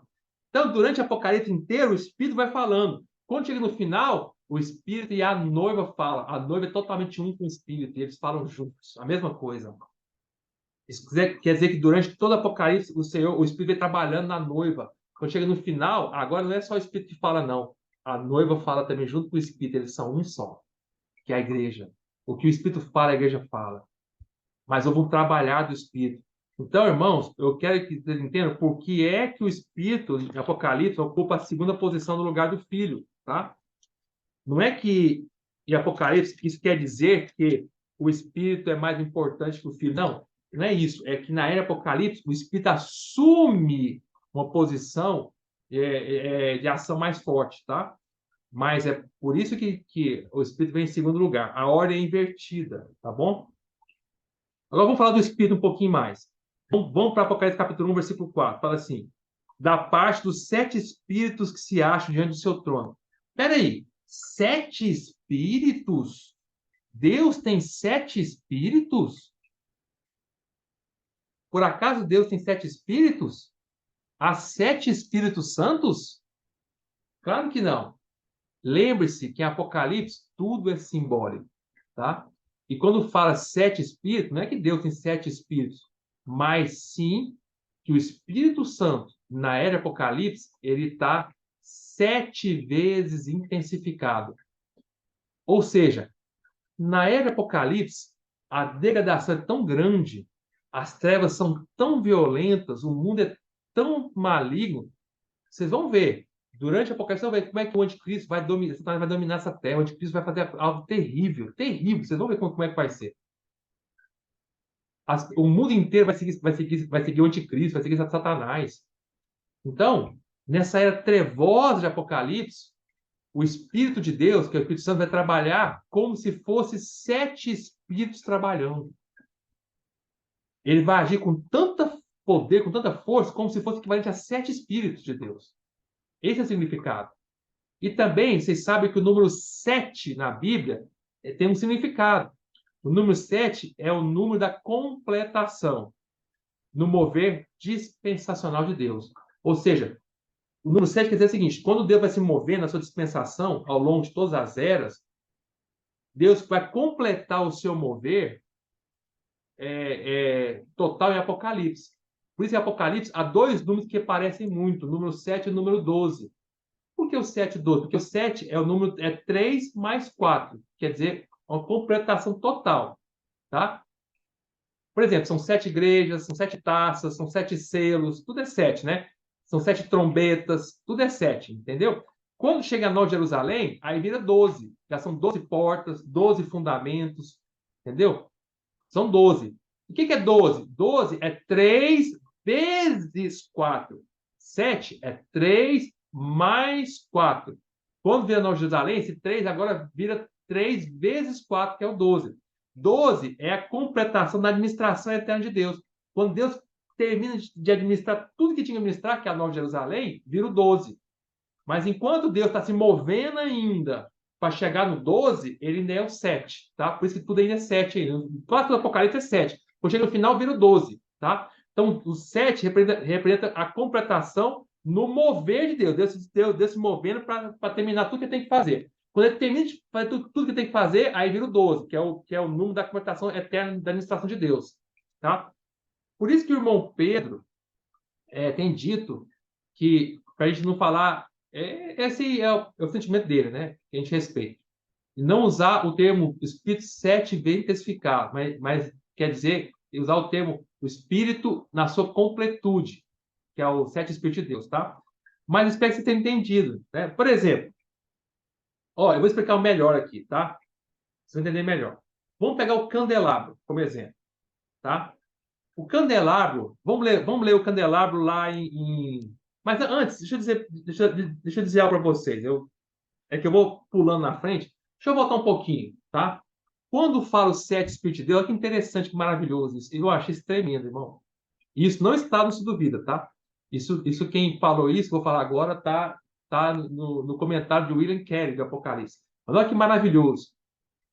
Quando fala aqui dos 7 Espíritos de Deus, aqui no versículo 4, Apocalipse 1, o William Carey fala que está se referindo claramente a Isaías 11:2.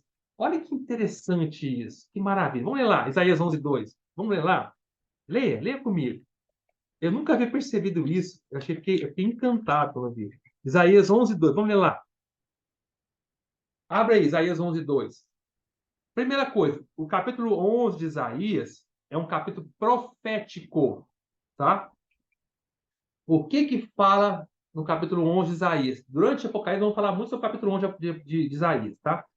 No capítulo 11 de Isaías, olha o que está na nossa Bíblia aqui, que foi colocado pela Sociedade Bíblica do Brasil. Tá assim, o reinado pacífico do rebente de Jessé. Aqui está se referindo, capítulo 11, está se referindo ao rei milenar. Quando Cristo vier reinar no reino milenar, Cristo vai ser o rebento de Jessé, vai ser a raiz de Davi, entendeu? Cristo, ao mesmo tempo, ele é a raiz de Davi e ele é um rebento, um ramo de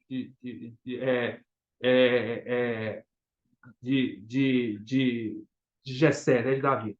Então, o capítulo 11 de Isaías é um capítulo que descreve como vai ser o reino milenar. Mas até chegar no reino milenar, olha o que fala aqui, ó. Vamos ler o versículo 11:1. Do tronco de Jessé, Jessé é o pai de Davi, vocês lembram disso, né? Do tronco de Jessé sairá um rebento. Quem é esse rebento? É Cristo. E das suas raízes, um renovo. Depois eu vou explicar isso mais para frente. Mas olha só, olha o versículo 2. Repousará sobre ele o Espírito do Senhor, o Espírito de sabedoria e de entendimento, o Espírito de conselho e de fortaleza, o Espírito de conhecimento e de temor do Senhor. Até mesmo nesse versículo 2, Isaías 11:2, isso foi citado, não sei se vocês lembram, né? É, até o Senhor falou, né, acho que nos Evangelhos, que o Espírito de Deus estava sobre mim, pois me ungiu. Lembra disso? Né? Está falando desse versículo aqui, ó. E repousará sobre ele, sobre o Senhor Jesus, o Espírito do Senhor, o Espírito de sabedoria e de entendimento, o Espírito de conselho e de fortaleza, o Espírito de conhecimento e de temor do Senhor. Mas aqui, presta bem atenção, é um capítulo, estou repetindo, profético, que vai falar sobre o rei milenar e como Cristo vai administrar essa terra durante o rei milenar, tá? Vai estar falando sobre o governo de Cristo no rei milenar, sobre a administração de Cristo no rei milenar. E como é que Cristo vai administrar o rei milenar? Ele vai administrar o rei milenar usando os 7 espíritos. Porque sobre o Senhor está 7 espíritos. Conta aí no versículo 2, quantos espíritos tem aí? Conta, vamos contar? Ó, olha só, Isaías 11:2. Repousará sobre ele. Ele é Cristo. O Espírito do Senhor. Número 1, o Espírito do Senhor, o primeiro Espírito. O Espírito de sabedoria, o segundo Espírito. E de entendimento, terceiro Espírito. O Espírito de conselho, quarto Espírito. E de fortaleza, quinto Espírito. O Espírito de conhecimento, sexto Espírito. E de temor do Senhor, sete Espírito. Tá vendo? Então, sobre o Senhor, há 7 Espíritos. Contaram comigo? Eu não preciso repetir, não. Vamos contar de novo. Vamos ser rápido. Vamos lá. O Espírito do Senhor, 1. Sabedoria, 2. Entendimento, 3. Conselho, 4. Fortaleza, 5. Espírito de conhecimento, 6. Temor, 7. Tá vendo? Há 7 Espíritos. Mas são 7 Espíritos diferentes? Não! São 7 aspectos do mesmo Espírito. Tá? Ou seja, quando fala lá em Apocalipse capítulo 1, versículo 4, está se referindo claramente aqui em Isaías 11:2, que o Espírito do Senhor em Apocalipse, ele vai equivaler, vai estar plenamente completo, vai ter tudo isso aqui que vocês viram. Vai ter o Espírito de sabedoria, de entendimento, de temor, de fortaleza, do Senhor, de tudo. Então, é o Espírito, quando fala de 7 Espíritos, é o Espírito trabalhando 7 vezes. Vocês entenderam isso aqui? Agora eu vou dar um exemplo mais fácil de entender ainda, que é Zacarias 4:2. Vamos lá, Zacarias 4:2. Zacarias 4:2. Leiam comigo, por favor. Zacarias 4:2. Vamos ler lá. Importante. Pra vocês entenderem. Zacarias está quase no final do Velho Testamento, tá? Zacarias está cheio de profecias, tá bom? Nós vamos conhecer muitas delas para Apocalipse. Então, Zacarias 4:2 fala assim. Vamos ler o versículo 1. Fala assim. Tornou o anjo que falava comigo, me despertou como a um homem que é despertado do seu sono. E me perguntou, que vês? Respondi, olho e eis um candelabro de ouro e um vaso de azeite em cima com as suas 7 lâmpadas, 7 tubos, uma para cada uma das lâmpadas que estão em cima do candelabro. Agora, quem são essas lâmpadas? Quer ver? Quem são? Ó, vamos para o versículo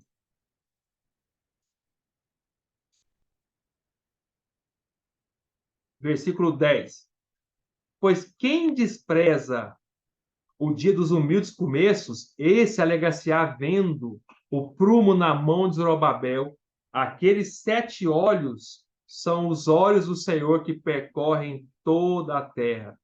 Quem são esses 7 olhos? São as 7 lâmpadas. São as 7 lâmpadas, tá? Tem 7 olhos. Então, esses 7 olhos são as 7 lâmpadas. Olha Zacarias capítulo 3, versículo 9. Porque, Zacarias 3, 9. Porque eis aqui a pedra que pus diante de Josué. Essa pedra aqui é um símbolo de Cristo, tá? Ó, sobre essa pedra única estão 7 olhos.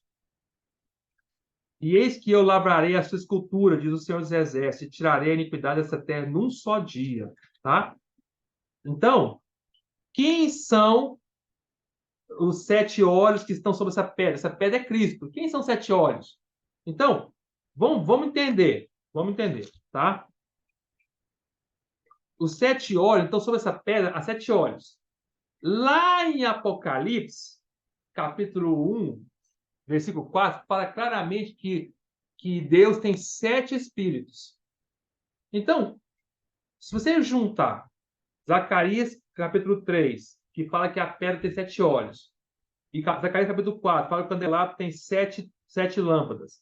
Se você juntar isso com Apocalipse, capítulo 1, versículo 4, que fala que Deus tem 7 espíritos, você vai entender claramente que os 7 espíritos são os 7 olhos de Zacarias, tá? São a mesma coisa. É o espírito 7 intensificado. Aí você fala assim, mas irmão Gustavo, eu ainda não entendi.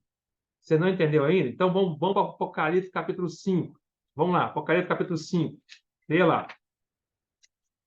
Isso não é difícil, tá, irmão? Eu não sei se vocês estão entendendo, mas vamos lá, Apocalipse capítulo 5. Vamos ler o versículo 6. Apocalipse capítulo 5, versículo 6. Leia aí. Então vi no meio do trono e dos 4 seres viventes e entre os anciãos de pé um cordeiro, como tendo sido morto. Ele tinha 7 chifres, bem como 7 olhos, que são os 7 Espíritos de Deus, enviados por toda a terra. Então aqui está bem claro que os 7 olhos que o cordeiro tem são os 7 Espíritos de Deus. Ó, lê de novo. Vou ler capítulo Apocalipse 5, 6. Então vi no meio do trono e dos 4 seres viventes e entre os anciãos de pé um cordeiro, como tendo sido morto. Esse cordeiro, ele tinha 7 chifres, bem como 7 olhos, que são os 7 Espíritos de Deus enviados por toda a terra. Então, aqui é muito claro, quem são esses olhos do cordeiro? São os 7 Espíritos. Mas lá em Zacarias fala que tinha uma pedra, Zacarias 3, que tinha 7 olhos. Quem é a pedra? É Cristo. E quem são esses 7 olhos? Agora você entende. São os 7 Espíritos, é o Espírito de Deus. Tá? Aí quando chega em Zacarias 4, fala do candelabro com 7 lâmpadas. Quem são as 7 lâmpadas? São os 7 Espíritos. Tá? Então, vocês entenderam esse ponto? Tá? Então, uma coisa muito maravilhosa é assim, muitos cristãos ensinam errado que o Espírito de Deus é separado de Cristo. Isso é um absurdo, tá? Tem questão que fala assim, Cristo é uma coisa, o Espírito é outra. O Espírito, ele não é um com Cristo. Ele é um com Cristo, mas não é o próprio Cristo, é algo separado dele. Isso é um absurdo. Primeiro que isso é uma heresia, tá? Por que você sabe que é heresia? Aqui em Apocalipse capítulo 5, versículo 6, fala que o cordeiro tem 7 olhos. Deixa eu te perguntar. E os 7 olhos são espíritos. Deixa eu te perguntar. Os seus olhos, eu sou oftalmologista, meu pai também, a gente também é que estava aqui, né? Os seus olhos são separados de você? Você ousaria arrancar os seus olhos de você? Aqui, Apocalipse 5 fala que o cordeiro, que é Cristo, tem 7 olhos, são espíritos, que é o Espírito de Deus 7 vezes intensificado. Deixa eu te perguntar, você ousaria arrancar o olho de você? Você ousaria dizer que o seu olho não é uma parte sua, não é você? Isso é muito claro para dizer que o Espírito e Cristo são um só. Como é que o Senhor em Apocalipse, ele nos olha? Ele olha por meio do Espírito, os 7 olhos. Para que servem os olhos do Cordeiro, que é o Espírito? O Espírito foi enviado por toda a terra, em Apocalipse. Para quê? O Espírito ele vai nos olhar para nos analisar. Quando o Senhor olha para nós, ele usa o Espírito que está em nós. E esse Espírito, ele é como um olho que está olhando o nosso ser, onde estão as coisas erradas no nosso coração, onde estão as coisas corretas no nosso coração. E ele não só olha para nos julgar, mas ele também olha para para infundir a si mesmo em nós. Por exemplo, o marido e a esposa eles se conhecem pelo olhar, não é? Quando o marido olha, por exemplo, eu vou dar um exemplo aqui, né? Vou mudar o exemplo. Mas entre marido e mulher já sabe, só pelo olhar eles se conhecem, né? Mas vou dar exemplo para que meu pai está aqui, né?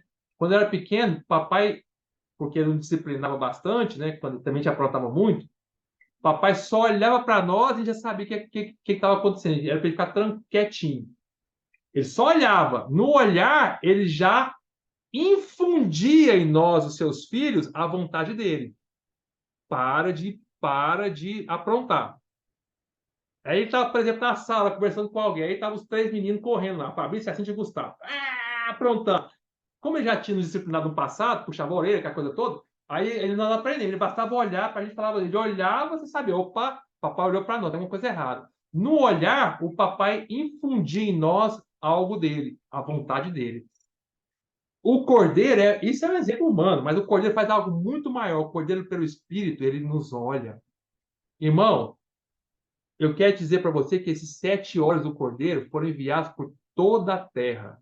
Acabamos de ler Apocalipse 5. Isso quer dizer que aonde nós formos nessa terra, nós não conseguiremos fugir dos olhares do Senhor. Se quiser ir em qualquer canto dessa terra, nos 4 cantos da terra, o Espírito está lá para te olhar. Porque ele foi enviado para toda essa terra. Se você quer fugir do Senhor, tem problema na sua igreja, quer fugir para outra igreja, o Espírito vai te olhar lá. Se você quer fugir do Senhor, porque ele não quer obedecer à vontade dele, seja o que for, o Espírito vai estar lá te olhando. Onde nós formos, o Espírito olha para nós. Não há como fugir do olhar do Espírito, ele vai por toda a terra. Tem irmão que foge de um lugar para o outro, o Espírito está lá. Quando você chegar lá, quem está lá? O Espírito te olhando. O cordeiro tem 7 olhos. Esses 7 espíritos, outra coisa interessante. Quantas cartas tem? Apocalipse foi enviado para 7 igrejas. Certo? Vamos ler lá, Apocalipse 1:4. Vamos de novo, ó. João, as 7 igrejas que se encontram na Ásia. Então, Apocalipse foi enviado para 7 igrejas. Quais são as 7 igrejas? A igreja em as 7 igrejas estão em Apocalipse 2 e 3, que é a igreja em Éfeso, Esmirna, Pérgamo, Tiatira, Sardes, Filadélfia e Laodiceia. Em cada uma das igrejas, termina falando que o Espírito diz. É como se houvesse 7 espíritos, um para cada igreja. Não é verdade, não é verdade isso é só simbólico, né? É que o Espírito, nas 7 cartas, o Espírito está cuidando, aparece cuidando das igrejas. Ele está ali em cada igreja, olhando cada um de nós. Onde estiver, meu irmão, o Espírito está ali. Mas quando chega, então, vocês entenderam no capítulo 2 e 3, o Espírito está cuidando das igrejas.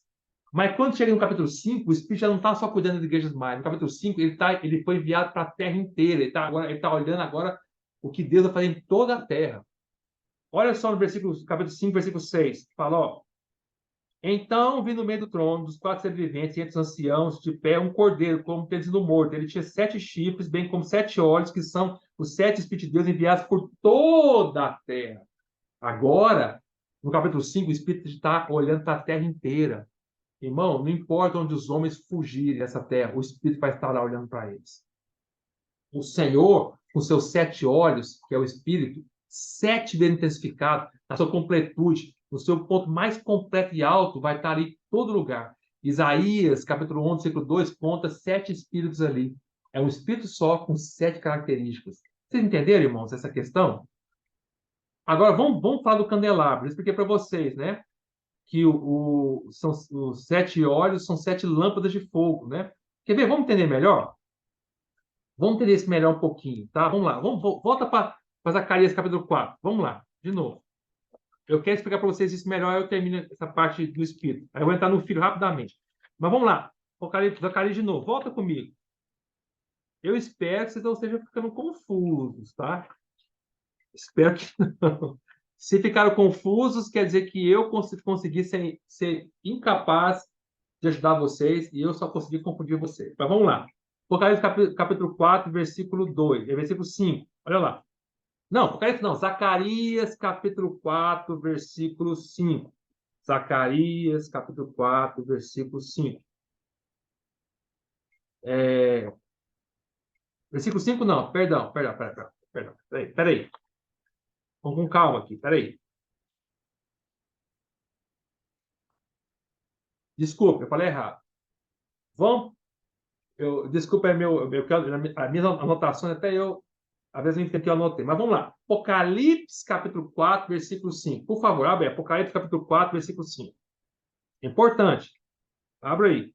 Apocalipse 4, 5. Vou ler para você, capítulo 4, versículo 5. Vamos lá. Do trono saem relâmpagos, vozes e trovões. E diante do trono ardem 7 tochas de fogo, que são os 7 Espíritos de Deus. Então vamos lá.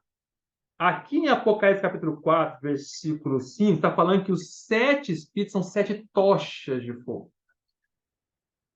Então nós já vimos que 7 Espíritos são os 7 olhos do Cordeiro e são também os 7 tochas de fogo. Gravou isso? Gravou que são 7 tochas de fogo? Agora sim, vamos para Zacarias capítulo 4, versículo 2. Vamos comparar com Zacarias 4 agora. Agora sim, você vai entender. Zacarias, capítulo 4, versículo 2. Vamos lá.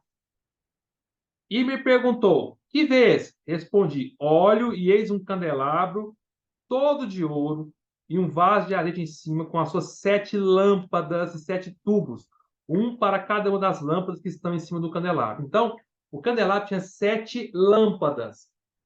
E nessas 7 lâmpadas, quando você botava fogo nessas 7 lâmpadas, o que acontecia? Parecia 7 tochas de fogo.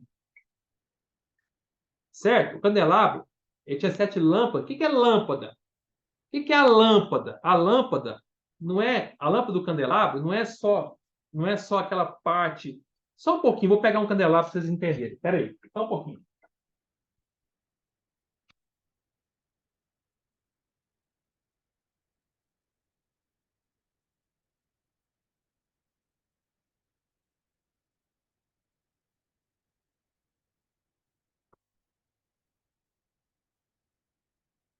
Pronto, cheguei. Candelabro. Vamos lá. Olha para a tela. Quantas lâmpadas tem aqui? Aliás, quantos braços? Um, dois, três, quatro, cinco, seis, sete. 7 braços. Deixa eu te perguntar. Esses 7 braços estão aqui, são as 7 lâmpadas do candelabro? Você pode falar que sim. Mas, propriamente falando, não são. Isso aqui são 7 braços só. Lâmpada é algo que tem luz. Olha a lâmpada ali atrás, tem que ter luz. As 7 braços só eram 7 lâmpadas quando você botava fogo aqui. Aqui dentro tinha um azeite. Quando você botava fogo aqui, aí aparecia um fogo aqui, ó.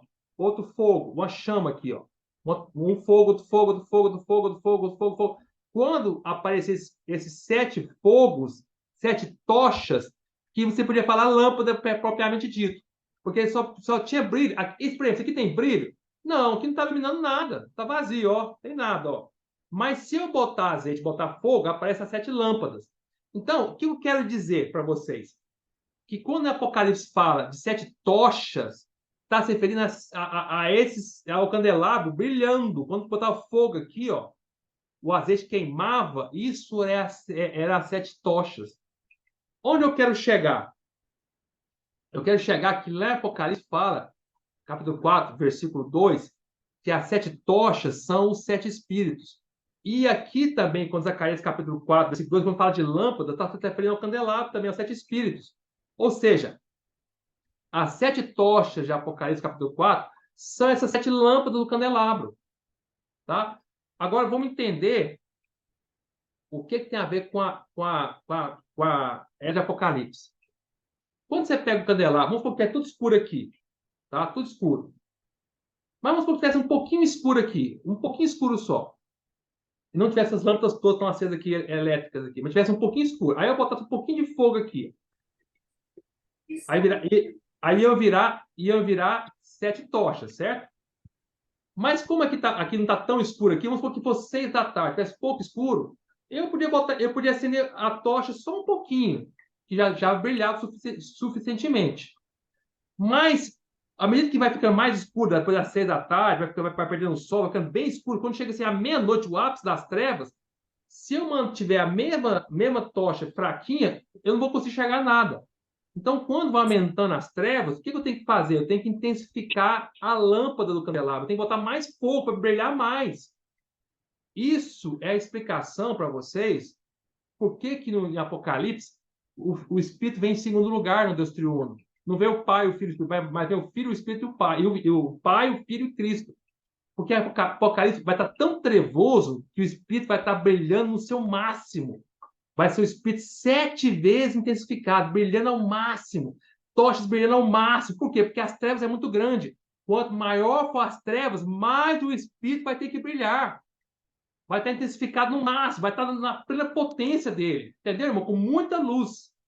Então, por isso que o Espírito tem uma importância muito grande em Apocalipse, ao ponto de ele vir no segundo lugar no Deus triuno. Pai, o Espírito e Cristo, tá? Vamos falar de Cristo rapidamente para terminar. Bem rápido agora, tá? Eu vou falar, vou falar rapidinho. Vamos. Aliás, eu vou parar aqui. Eu vou deixar, senão eu vou falar rápido porque fica sem graça. Eu vou deixar para falar sobre o filho. Lembra essa mensagem aqui, irmãos? É a mensagem do Deus triuno em Apocalipse. Eu já falei do Pai, é representado aqui em Apocalipse capítulo 1, versículo 4, pela expressão aquele que era e que há de vir. Falei do Espírito, que é apresentado no capítulo 1, versículo 4, pelos 7 Espíritos.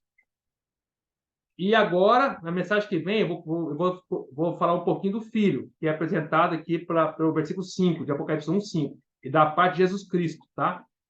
Aí vocês vão ver que em Apocalipse o Filho, ele tem 26 aspectos, tá? Em Apocalipse. E se você contar o alfabeto, acho que dá para falar, se eu falar mais rapidinho, né? Vou falar rapidinho. Vou falar assim, vou continuar para a gente terminar aqui. Se você pegar o alfabeto completo, quantas letras tem no nosso alfabeto?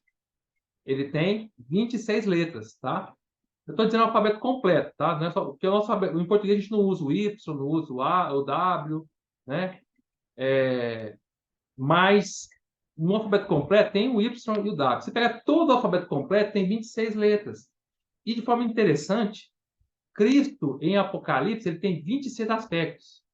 O que isso quer dizer? Quer dizer que Cristo, você pode pegar qualquer aspecto de Cristo, Cristo monta qualquer palavra positiva nesse universo. Tudo que você precisar, Cristo é de positivo. Você pegar qualquer letra do alfabeto e juntar, forma uma palavra, certo? Cristo, ele é a palavra de Deus. E tudo que você precisar, Cristo é. Cristo forma qualquer palavra. E para nós, isso é maravilhoso. Tá? Vamos ver esses 26 aspectos rapidamente? Vamos ver lá? Agora eu vou ser rápido. Então, eu quero que vocês acompanhem rápido os versículos, tá bom? Deixa eu arrumar minha câmera aqui. Então, vamos lá, rapidinho, tá? Então, primeiro aspecto de Cristo ele é chamado, quer ver? Só um pouquinho. Ele é chamado de Jesus Cristo. Então, o primeiro aspecto de Cristo, Apocalipse, é Jesus Cristo. Cristo quer dizer um ungido. Então, Apocalipse, Cristo também é Jesus Cristo, tá? Ele é ungido, aquele que veio para cumprir uma missão. Onde está isso? Apocalipse capítulo 1, versículo 1, tá? Olha o que fala, rapidamente. Ó, revelação de Jesus Cristo. Então, o primeiro aspecto, ele é o Cristo, tá? Segundo aspecto dele, letra B. Vamos falar das letras do alfabeto. Letra A é Jesus Cristo. Letra B, ele é a fiel testemunha. Onde está isso? Está em Apocalipse capítulo 1, versículo 5. Da parte de Jesus Cristo, a fiel testemunha. Cristo é aquele que testemunha de Deus fielmente. Em toda a vida do Senhor, o Senhor foi fiel testemunho de Deus. Ele sempre testemunhou. Cristo, o Senhor Jesus nunca falou de si próprio. Ele sempre falou o que ele ouviu o Pai falando para ele e o que o Pai mandou ele falar. Ele é fiel, totalmente fiel, a testemunha de Deus, tá? Tá em Apocalipse. Terceiro aspecto, letra C. Ele é o primogênito dos mortos. Onde está isso? No capítulo 1, versículo 5, fala assim: Cristo, Jesus Cristo, a fiel testemunha, o primogênito dos mortos. Quando fala primogênito dos mortos, é da nova criação. Quando Cristo ressuscitou, ele foi o primeiro a ressuscitar de todos os mortos, para criar a nova criação que é Cristo é a igreja, né? Nascer de novo. Eu não vou entrar em aspectos muito sobre isso aí, não, porque mais pra gente fala sobre isso. Mas lembre que eu vou rapidamente, deixa eu falar uma coisa para vocês. Deus teve duas criações. A primeira criação foi a criação que Satanás veio e corrompeu, certo? Eu estou dizendo que toda a humanidade está corrompida. Toda a humanidade hoje está nessa primeira criação, que é o velho homem, tá? As velhas coisas. Mas quando Cristo veio, ele veio, quando o Senhor veio, nasceu, viveu e morreu, e citou, o Senhor, ao citar, ele criou uma segunda criação, que é a nova criação. Por isso, quando Paulo fala quem recebe o Senhor, se alguém está em Cristo, é nova criatura. Nova criatura quer dizer que Deus tem uma segunda criação, no qual Cristo é o primeiro dessa segunda criação. E isso foi através da ressurreição. Então, a igreja, nascer de novo, que é tornar-se a igreja está na nova criação. Tudo que é de Deus hoje, tudo que é de Cristo, está na nova criação, é novo. A palavra de Deus é a nova criação. Cristo é a nova criação. A igreja é a nova criação. Nova Jerusalém é a nova criação. Tudo está na igreja é novo. Quando terminar o reino milenar, você vai pegar essa terra e o céu vão destruir. Por quê? Porque a terra e o céu que nós estamos vivendo hoje faz parte da velha criação. É a velho céu e a velha terra. Quando chega em Apocalipse, o Senhor vai criar, em Nova Jerusalém, o Senhor vai criar um novo céu e uma nova terra. Porque tudo que é da velha criação tem que ser destruído. O velho homem, a velha criação, até o céu e a terra foram corrompidos pela queda do homem. Na primeira criação, Deus criou os céus e a terra e o homem. Satanás veio e corrompeu o homem. Ao corromper o homem, corrompeu o céu e a terra. Tudo passou a ser velho. Por isso essa terra está se degradando. O sol está se degradando. Você sabe que bilhões e bilhões de anos o sol vai deixar de existir. Tudo vai deixar de existir. Na velha criação está tudo se corrompendo. Nós estamos se corrompendo. Seu corpo está se corrompendo. Eu também. Nós estamos ficando velhos. Está tudo sendo corrompido. Mas quando alguém crê no Senhor, ele virou uma nova criação. A nova criação não é corrompida. A nova criação, ela é nova. Quem está em Cristo é nova criatura. E quando vier a Nova Jerusalém, que é o Deus terminou todo o seu propósito, até a terra vai ter que ser nova, tem que ser uma nova terra e um novo céu, porque tudo vai ter que ser nova criação por eternidade. Na Nova Jerusalém não vai ter nada de velho, nada de corrompido, nada da velha criação. Estão entendendo, irmãos? Por isso, Apocalipse capítulo 20, 21, fala assim, ó, versículo 1: Vi novo céu e nova terra, pois o primeiro céu e a primeira terra passaram, e o mar já não existe. Tudo que é velho da primeira criação tem que ir embora. Quando fala que Cristo é o primogênito dos mortos, ele é o primeiro que ressuscitou. E quando ele ressuscitou, começou a nova criação. Pela ressurreição de Cristo, cada um de nós hoje cada um de nós fomos salvos, nos convertemos, porque Cristo ressuscitou. Quando ele ressuscitou, o nosso espírito entrou dentro de cada um de nós que aceita o Senhor. Entenderam, irmãos, que como o termo primogênito dos mortos quer dizer o primeiro da nova criação? Eu espero que vocês tenham entendido isso. Próximo item de Cristo. Letra D. Ele é o soberano dos reis da terra. Onde está isso? Apocalipse capítulo 1, versículo 5. Soberano dos reis da terra. Os reis dessa terra acham que eles que mandam. Não é não. Quem manda essa terra não são os reis dessa terra. É Cristo. Ele é o soberano sobre todos os reis da terra. E a pouco nós vamos ver isso, tá? O Putin acha que está mandando lá na Rússia. Não está mandando nada. Quem manda nele é o Senhor. O Joe Biden acha que manda os Estados Unidos, não manda nada. Quem manda é o Senhor que manda nele. Lula acha que é o presidente do Brasil. Não é. Quem é presidente desse país é o Senhor. Quem manda em toda essa terra é o Senhor. Ele é o soberano dos reis da terra. Tá? Próximo passo. Próximo aspecto de Cristo. O Filho de Deus. Está em Apocalipse 2,18. Lê lá. 2,18. Fala assim. Ao anjo da igreja de Tiatira escreve: essas coisas diz o Filho de Deus. Cristo é o Filho de Deus em Apocalipse, tá? Próximo item, letra F. Cristo é o Filho do homem. Está em Apocalipse capítulo 1, versículo 13. Fala assim: no meio dos candeeiros, um semelhante a filho do homem. Cristo é o Filho do homem na sua humanidade, tá? Próximo aspecto, letra G, H e I. Cristo é o primeiro e o último, o princípio, o fim, o alfa e o ômega. Onde está isso? Vamos ler lá? Apocalipse capítulo 1, versículo 17.